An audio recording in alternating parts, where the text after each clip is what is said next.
मध्य प्रदेश विधानसभा के शीतकालीन सत्र के तीसरा दिन भी हंगामेदार रहा। कार्रवाई शुरू होने से पहले कांग्रेस ने जोरदार विरोध दर्ज कराया।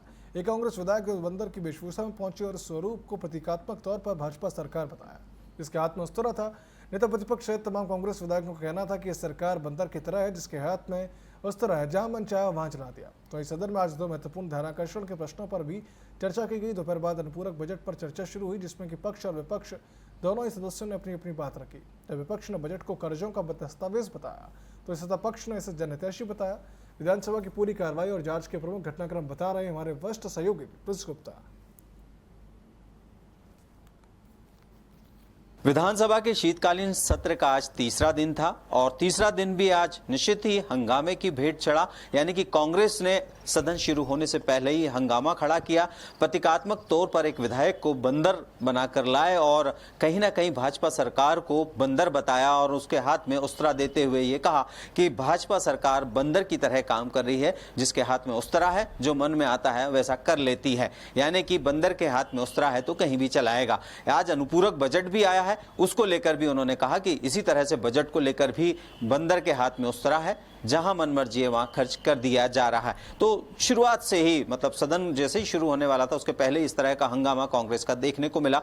उसके बाद सदन की कार्यवाही शुरू हुई और वहां पर भी किसानों की समस्याओं को लेकर कांग्रेस ने सरकार को आड़े हाथों लिया।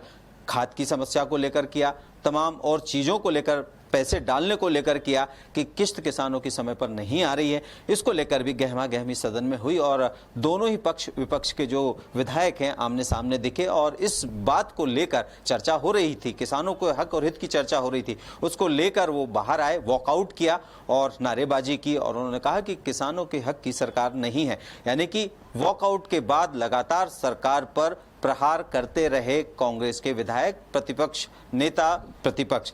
उसके बाद ध्यानाकर्षण सवालों की बात अगर हम करें तो दो ध्यानाकर्षण के मुद्दे सामने आए। उसमें रीवा के जो मंझले टोले हैं वहां बिजली करने का, विद्युतीकरण करने की बात सामने आई कि वहां विद्युतीकरण नहीं किया गया है। अभय मिश्रा ने यह बात उठाई और उन्होंने कहा कि वहां विद्युतीकरण किया जाए। कांग्रेस विधायक हैं अभय मिश्रा।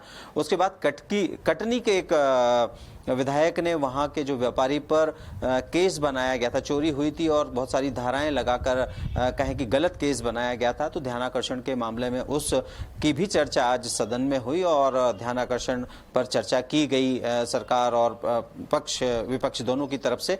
तो ये निश्चित तौर पर कहीं ना कहीं एक सदन की कार्यवाही का हिस्सा रहा। ध्यानाकर्षण के जो सवाल रहे हैं, जो पूछे गए प्रश्न थे। उसके बाद अनुपूरक बजट रखा गया। 13,000 करोड़ से अधिक का जगदीश देवड़ा ने पटल पर रखा और इस पर लगातार चर्चा हो रही है और निश्चित ही कहीं ना कहीं 13,000 करोड़ का जो ये बजट है वो कई मदों में है। सरकार का ये कहना है कि हर साल हम बढ़ा हुआ बजट पेश कर रहे हैं और उसमें अलग अलग विभागीय अनुदान की बात भी पटल पर उन्होंने रखी कि किस विभाग को कितना अनुदान दिया जाना है, जिस पर चर्चा लगातार होती रही। पक्ष विपक्ष दोनों ने अपनी बात रखी। दोनों विधायकों, दोनों ही पक्ष और विपक्ष के विधायकों ने अनुपूरक बजट पर चर्चा की। इसको जनहितैषी बताया। सरकार के पक्ष के जो विधायक थे, भाजपा के विधायक थे, उन्होंने और कहा कि इससे तमाम विकास के कार्य हो रहे हैं और आने वाले समय में मध्य प्रदेश में तमाम विकास की गति इस बजट, अनुपूरक बजट के जरिए मिलेगी। तो वहीं कांग्रेस विधायकों का इस पर कहना था कि ये बजट सिर्फ दिखावा है, इसमें कई चीजें ऐसी है जो कहीं ना कहीं सिर्फ हवाई है। यानी कि कहें कि ये बजट जो है वो छलावा है किसानों के साथ, युवाओं के साथ, महिलाओं के साथ। यानी कि हमेशा की तरह कांग्रेस ने अनुपूरक बजट का भी विरोध किया कि इम्प्लीमेंट होता नहीं है, जमीनी स्तर पर कुछ दिखता नहीं है। कर्ज की सरकार है, 5.25 लाख करोड़ का कर्ज है सरकार पर और उस कर्ज के ब्याज में ही सरकार काफी पैसा खर्च कर दे रही है। तो ये बात भी आज सदन में उठी। तो निश्चित ही बजट अनुपूरक है और कहीं ना कहीं इस बजट को मुख्य बजट से जोड़कर देखा जाता रहा है। तो इस बार का जो अनुपूरक बजट है वो भी कहीं ना कहीं चर्चाओं के बीच हंगामेदार रहा और उसमें काफी कुछ चर्चाएं हुई।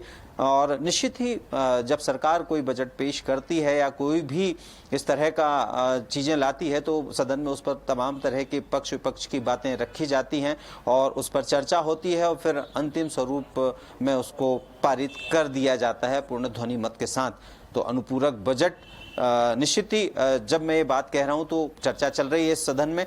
अनुपूरक बजट इन तमाम चर्चाओं के बाद पारित भी हो जाएगा और सरकार फिर अपना जितना भी काम है विभागीय उस पर आवंटित करने के बाद उसको इम्प्लीमेंट करेगी, यानी मध्य प्रदेश के विकास को और गति देने की और इस बजट के जरिए सरकार की मंशा है।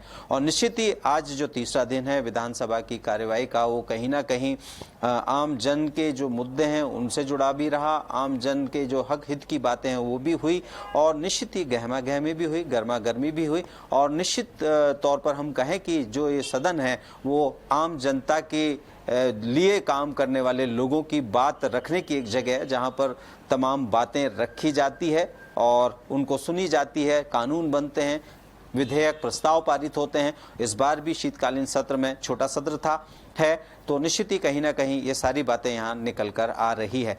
आखिरी दिन है कल शीतकालीन सत्र का, तो निश्चित ही कल भी कुछ प्रस्तावों पर, विधेयकों पर और कुछ चीज़ों पर चर्चा होगी और उसके बाद सत्र है जो अनिश्चित काल के लिए स्थगित किया जा सकता है।